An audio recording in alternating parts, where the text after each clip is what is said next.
नमस्कार, जय खानदेश, जय महाराष्ट्र. सर्व मित्रांचं स्वागत करतो मी श्राम देशमुख. म्हणजे 2026 मध्ये ऋतिक राजपूतचा जलवा बघायला भेटला मित्रांनो. ऋतिक राजपूत धुळेच्या कुस्त्या आपण पिंपनेर कुस्ती मैदान पासून शूट करण्याचं चालू केलं मित्रांनो. तर आपण जितके ऋतिक राजपूतच्या कुस्त्या काढल्या त्यामधून मला 2 कुस्त्या भरपूर आवडल्या मित्रांनो. पवन दया हरियाणा विरुद्ध ऋतिक राजपूत धुळे बळसाने कुस्ती मैदान मध्ये आपल्याला एक कुस्ती बघायला भेटली.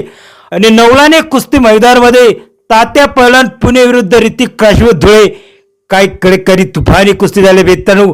2 कुस्त्या मला भरपूर आवडल्या मित्रांनो. जितक्या मी कुस्त्या शूटिंग केल्या त्यातून या 2 कुस्त्या मला भरपूर आवडल्या. तर आपल्या ऋतिक राजपूत धुळेच्या यावर्षी कोणत्या कुस्त्या आवडल्या नक्की त्या कुस्ती मैदानच्या गावाचं नाव नक्की कमेंट करा. या वर्षी ऋतिक राजपूतच्या भरपूर कुस्त्या आपल्याला इन्फॉर्मेटिव्ह चॅनलवरती बघायला भेटल्या मित्रांनो. आणि काही कुस्त्या झाल्या मित्रांनो. पहिलवानची जोड वाढली, पैसा वाढला, कुस्ती पण तशाच केल्या मित्रांनो. या वर्षी हा पहिलवान अजय राहिला मित्रांनो.